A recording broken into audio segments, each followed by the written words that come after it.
and Lipton Soup present Inner Sanctum Mysteries, starring Irene Wicker.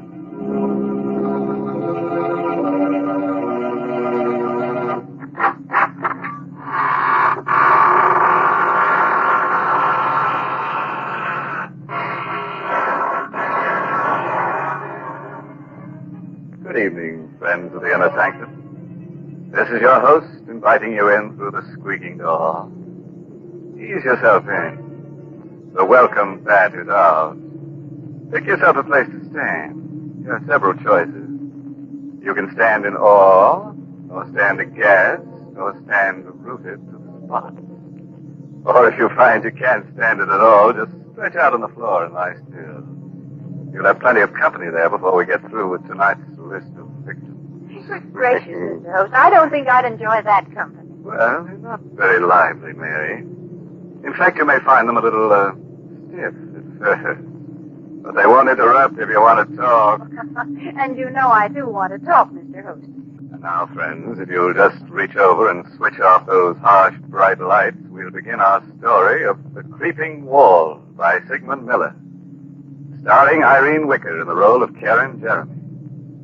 Just let the soothing darkness envelop you like a straitjacket. You'll be surprised how nervous you'll feel. Here's Karen now. Can you think of anything more absurd than being afraid of the walls in your own home? Why I should feel that way, I don't know. My husband Horace seems to think it's just a case of nerves. Walls are just made of wood and plaster. Still, they give me a queer feeling. Once, while sitting alone and reading, I had an odd sensation that the walls were tilting. I looked up. Sure enough, they were all leaning toward me. I closed my eyes. When I opened them again, they were all straight again. Oh, it was a horrible experience. But a much worse thing happened to me last night.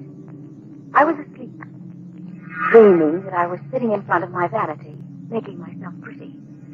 I was alone. It was late at night. Suddenly, I noticed through the vanity mirror that the wall behind me was a little closer. I sat quite still for a moment. Then I turned round, and it was closer. You have to experience it to know what a dreadful feeling that is. And I heard a crunching sound. The opposite wall also had moved nearer. I screamed. It was only a whisper. Then all the four walls began to hem me in. They moved nearer and nearer. I could feel the cold of the walls filling the remaining space of the room. I was going to be crushed to death. There was a bunch of matches on the vanity. I lit a match and held it near the cold wall. They stopped moving. They were afraid of the heat. Then the match went out. The walls began to move again. I lit another match. They stopped. I held it until it drained itself out in my hand. I frantically lit another one. The last. It flared up, and then it died out. The walls began to move. They were just inches away now. And one of them touched my hand, icy cold and dreadful. In an agony of terror, I beat against the walls, and then I screamed with every breath of life. Karen, what's the matter, dear? Don't let them touch me. Help me, Horace. Stop beating the wall. Karen, what is the matter with you, dear? Oh, I'm dreaming. The walls were closing in on me. I had to light matches to stop them. Oh, Horace, it was ghastly. I'll never forget it so long as I live. Well, nightmares are always frightening, dear. You threw the covers off and the room's very cold. That's what probably brought it on. You forget it, darling. The dream won't come back. We talked for a while, then Horace dozed off. But I remained wide awake. I tried to sleep, but I couldn't. I even tried counting sheep. While I was counting, I got a sick feeling the walls were really closing in on me. I continued to count. 14, 15, 16, 17. The walls were coming closer. I mustn't believe it. It was my imagination. Only in mind. 18, 19, 20, 21, 22. I could feel the walls hovering over me. Moving silently this time. 23. 24, 25, 26. Karen! Get some water quickly. The curtains are on fire. They were on fire. The flames were creeping up the curtain. Here, help me pull the curtains down. Here, they catch on fire, Horace? Well, there's a book of matches on the floor, Karen. Yeah. Here's a burnt-out match. I didn't do it. Oh, believe me, Horace, I swear I didn't. Darling, you haven't been feeling well lately. I think you ought to see Dr. Gustafson. I'm you sure don't that... believe me. I wouldn't do anything like that. I couldn't. You probably weren't aware of it. Probably nothing serious. Dr. Gustafson's a very good man. Oh. No, Karen. Don't be a baby, darling. All of us get ill sometimes.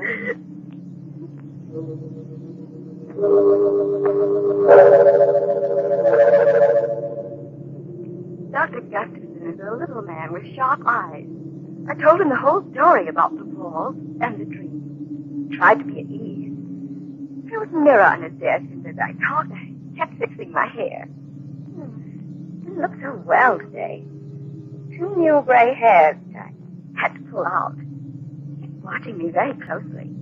All the time asked me questions about my youth. I told him everything, even about winning the beauty contest when I was 17. He seemed very interested. Mrs. Jeremy, seems to me you have an obsession about being beautiful. You're not as young as you used to be. Neither is your appearance. That's why you're afraid of close scrutiny. That may account for your fear of close spaces.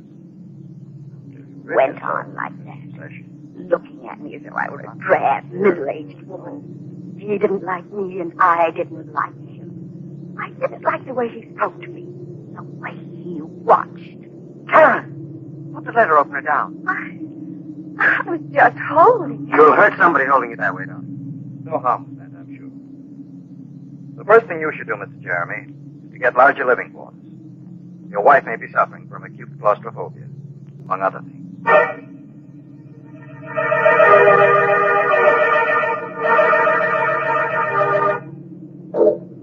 I was glad to visit that horrid little Dr. Gustafson didn't influence Horace at all. He still loved me.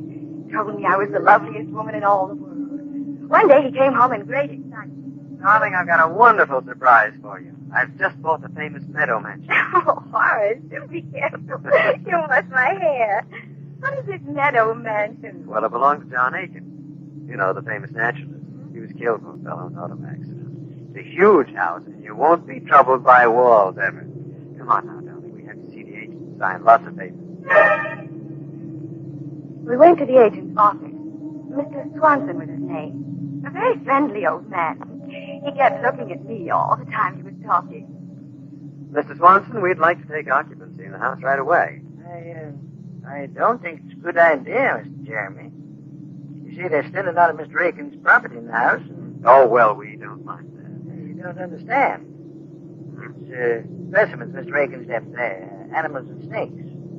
They're waiting to be shipped to the zoo. Well, there's nothing to worry about. They're in cages, aren't they? It's very unpleasant if they were. Scared to death of snakes myself. If we only wait a few more days, they'll all be shipped out. Oh, don't worry about it. We'll leave the animals strictly alone. We've just got to move in right away. The house is so big, I guess you can manage. Here are the keys, and good luck to you both. Meadow Mansion was magnificent. It was big and gracious. The rooms were huge and beautifully decorated. The high ceilings gave you a wonderful feeling of freedom. But the drawing room was loveliest of all. A large prism chandelier hung in the middle of the room, and the walls were paneled halfway up to the ceiling. But most exciting of all, each wooden panel had a darling little mirror set into it. There were easily 100 such mirrors. Oh, it was very gay. You could see images of yourself anywhere in the room. It was all breathtakingly beautiful. Except for a picture on the wall of a very flashy-looking woman called Delilah. Well, darling, how do you like our new home? Oh, it's wonderful, Horace. I love it all. Everything. Except that picture. We mean Delilah? Well, that's a fine painting, dear, of a very beautiful woman. But she looks evil to me. Darling, I do believe you're jealous. You needn't be. She isn't half as pretty as you are. Alice, answer the door, please. We didn't talk about the picture anymore. because Mr. Swanson, the agent, came in to see how we were getting on. I left Horace talking to him, and I wandered into the next room. There were a dozen cages standing near the fireplace, ready to be shipped off to the zoo. There were mostly snakes and lizards in the cages. All of them were quite motionless, except one. It was labeled Bushmaster, Venezuela. Very odd name for a reptile. Fearfully ugly. Yet it fascinated me. About 4 feet long, fat and clumsy looking. Yet it slid around the cage with wonderful grace. Kept moving round and round, trying so hard to get out. It looked at me pleadingly. And then I found my hand on the safety catch. I drew it away in horror. It kept going round and round. Floor glass walls. Must be maddening to have walls so close they touch you all the time. I remembered what a terrible feeling it was to be frightened of walls. And suddenly, this snake was in the middle of the floor. Karen, don't move. It's out of the cage. Stand still, Karen. I didn't move. Not one bit. I wasn't frightened. I was only wondering how it had escaped from the cage. The snake lay there in the middle of the floor with its head up, hissing. And it started to move. It slid in a wide circle toward Horace and Mrs. Swanson. It's coming towards me. I've got to get out of here. Don't run. But he didn't listen to Horace. He started running and the snake struck him. It struck him twice in the leg. Then he continued running past me. And suddenly he fell. Horace picked up a chair. He smashed it down on the snake. He smashed it again and again and again and again. Body is swelling. It's dying. I didn't open the cage. I swear to you I didn't. It got out by itself. Oh, the door must have been loose. Please believe me, Horace. I didn't open it. I couldn't have opened it. You must believe me. You must. Oh, you must.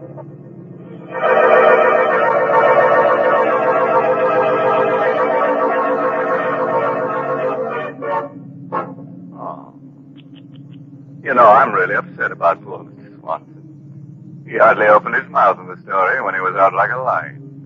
Not a nice way to make an exit. I'm really sorry we had to lose the Bushmaster. A very valuable reptile, and we could have used it in another story. But that's the way it is in our business. Our losses are terrific. Houses burned down, money is stolen, characters die away on us. Every week it's something else. It's simply murder. You do have a lot of trouble, don't you, Mr. Host? Mary, we have so much trouble on Inner Sanctum, even our troubles have trouble. I think there are times when all of us feel that trouble is piling up on us.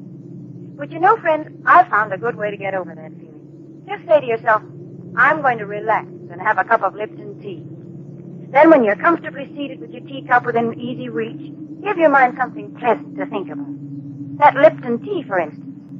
Notice Lipton's deep amber color and its welcome, familiar fragrance that's so tempting. Then taste it and discover how really delicious that brisk flavor is. Just for real enjoyment any time during the day, just take a few minutes out to enjoy a piping hot cup of brisk-flavored Lipton tea. Well, I'll certainly give your suggestion a try, Mary. And now, friend, if you'll give me your hand, we'll go on with the story. Or would you rather take yourself in hand? Things are going to be a little rugged from now on, so take a firm stand, sit tight, and buckle down. And it won't be a bad idea to grit your teeth and square your shoulders at the same time. By the way, if you can do all those things at once, let me congratulate you. You're quite an athlete. Here she is. Karen Jeremy. It was ill for a long time. I don't remember how long. Weeks, maybe months. Horace never spoke about that horrible afternoon. And after a while, I stopped thinking about it. I liked my new home. Meadow Mansion was such a beautiful place, I rarely left it. I loved best of all the drawing room, with its darling little mirrors and the wooden panels.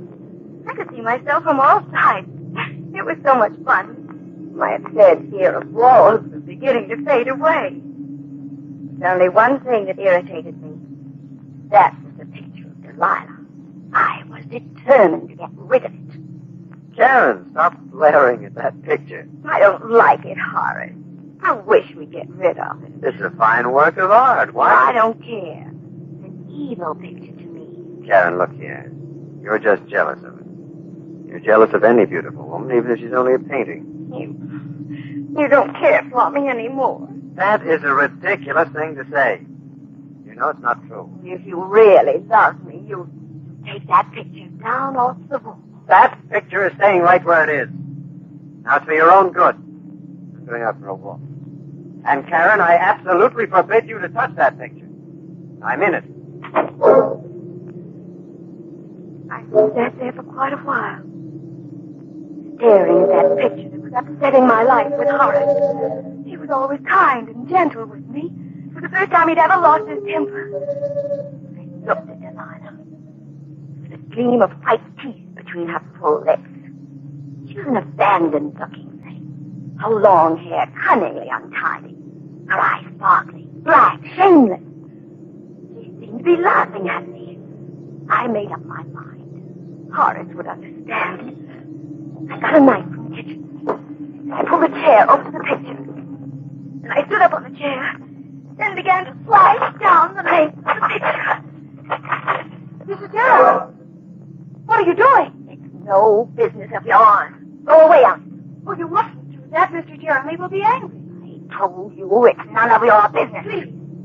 Please come down off that chair. You're destroying a beautiful painting. That mean little fool. I'll teach you to interfere. Mrs. Jeremy, I've put up with you for a long time. Nobody's ever dared to slap me. You vicious, miserable hag. That's what you are, a hag. For years I've pampered you. I've always told you how beautiful you were, how lovely you looked. Well, maybe you were beautiful once, but now you're just a self-centered, haggard old woman. But just look at your face. She was lying on the floor, silent, bleeding. I didn't stab her. It wasn't me. It couldn't be me. I wouldn't do such a thing. I looked at myself in the paneled mirror. I looked pale. My hair was all untidy. And I thought of Horace. He would never believe I didn't do it. He'd look at me in that piercing, sad way. No, he mustn't see the body. I must hide it before he gets back. I dragged her over to the car. And I hid her body in the corner. I locked the door with a key. There was blood on my hand. I don't know how it got there, but I had to wash it off. And the knife, it threw it in the garbage pail. Blood on the carpet, too. Took a scatter rug and carefully placed it over the spot. I sat down and waited for Horace to come home. The room was very queer. The chandelier seemed to be lower. All the walls, they seemed to be closer. I sat there fighting off that old terror, praying and praying that Horace would come home. As soon as he came, I put my arms around him and never let him go again. Never let him go. And I heard the door turning. I hurried over to the door. Hello, Karen. Oh, darling, I'm sorry. It was all my fault. Please forgive me, Horace. I can't bear you're being angry with me. Please say you forgive me. That's all right, Karen. I shouldn't have lost my... What happened to the painting? It's cut. I did it. I don't know what came over me. But you see, I didn't cut it all. I stopped. It does cut a little. I can repair it. It'll be just as good as new. I'll never do it again. I swear I'll never touch it. Well, it's not too badly damaged. I'll get Alice to take it over to the art shop. Maybe they can repair it. Oh, Alice isn't here. She's gone to get your blue coat from the tailor. Karen, that is not true. Alice got that coat this morning. Where is she? I don't know where she is. Karen, you do know. Where is she? She was here just a little while ago. She must have gone out. Alice! Alice! I'm going to find her. No. Please don't leave me. Please, Horace. Tell me where she is, Karen. I can't remember. I can't remember anything. Karen, did you do anything to her? No, nothing. You're not telling me the truth. Something has happened to her and you're hiding it. No, I'm going to find her. She must be somewhere. No, she isn't in the How house. do you know she's not here if you don't know where she is? I didn't mean that. I'm going to look around. What? There's blood on the floor near the closet. Yes, I cut my finger. The closet is locked. Have you the key, Karen? No, I don't have it. Karen, give me that key.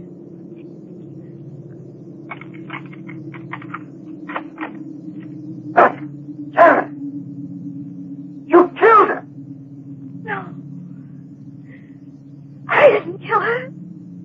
I couldn't do such a thing. I saw her lying there on the floor, so I hid her in the closet because I didn't think you'd believe me. But I didn't kill her. I didn't do it. Dr. Gus, Karen, maybe you Oh, can no, help. please don't go. I can't bear being alone. The walls, they'll crush me if you leave. I'll be back as soon as I can. He left me in the room all alone. I looked at myself in the mirror. All my beauty was gone. I looked haggard. I wasn't beautiful anymore. My face was all wrinkled and pale. My hair hung down lifelessly. I was ugly. I wasn't let Horace see me now. I looked evil. I bolted the door. I didn't want him to come back and see me looking this way. He would hate me. The walls were moving again. They were very clever. They waited for Horace to leave. They were afraid of him. I looked at myself again in the mirror. There were dozens of me. Then something very strange happened. All the images of me began to come out of the mirror, right into the room. It was incredible. They were all ugly. They kept coming out of one mirror, going back into another. I watched them. They began to move very fast, in and out, in and out, in and out. It made my eyes hurt to watch them. The walls were moving slowly, but they couldn't fool me. I knew they were moving because the picture of Delilah was nearer than ever. She was still laughing. I could even hear her laughing. She pushed one leg out of the picture frame. Then the other. She came slowly toward me. Hello, Karen. Don't you think I'm beautiful? I didn't answer her, but she kept on talking to me. I'm Delilah. And I'm going to cut off your hair. I couldn't stop her. She laughed as she cut my hair. It made me very, very sad. I began to cry. She began to cut faster and faster because the walls were very close now. I could even feel their coldness. Don't be frightened, Karen. I turned around. A man I never had seen before. He had a kind, good face. He looked at me tenderly, admiring me. I'm Animal, the spirit of his love. You mustn't be afraid of me. I think you're beautiful. I've always admired you. You're even lovelier than Delilah. Oh, please help me, Mr. Meadows. The walls are so close. They're going to crush me. If you get into the picture frame, they won't be able to harm you. Quickly, before Delilah comes back. Open the door. Hurry. You better hurry and climb the frame, Karen, before it's too late. Open the door. Hurry. You haven't much time.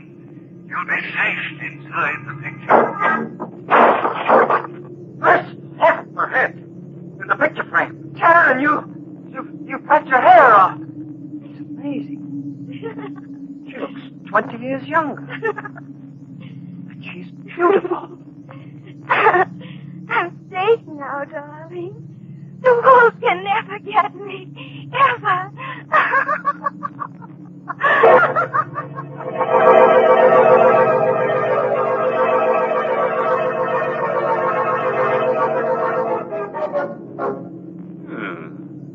I think we did rather well tonight. Two of our characters were gathered to their forefathers. I'm sort of sorry about that maid. She seemed like a nice sort, and I don't think it was quite kind to be so cutting to her. But that renting agent, you couldn't get an apartment out of him anyhow. As for our heroine, it's true we didn't kill her off, but we certainly framed her. Well, it couldn't have been a very pretty picture, Mr. Host. No, Mary, but you'll have to admit it was remarkably lifelike. Well, while you're admiring it, I have a few words for our friends listening in. You know, some people tie a string around their finger to remind them of things. Well, I'm not going to ask you folks to do that. All I want you to do is just remember all the good things I've told you about Lipton tea, and let them remind you to get a package of Lipton's tomorrow. Lipton's wonderful, brisk flavor, its full-bodied goodness mean more contentment in your teacup. Remember, Lipton's is the tea that gives you extra pleasure and extra satisfaction. Ask your grocer for a package tomorrow. Well, that should be easy to remember, Mary.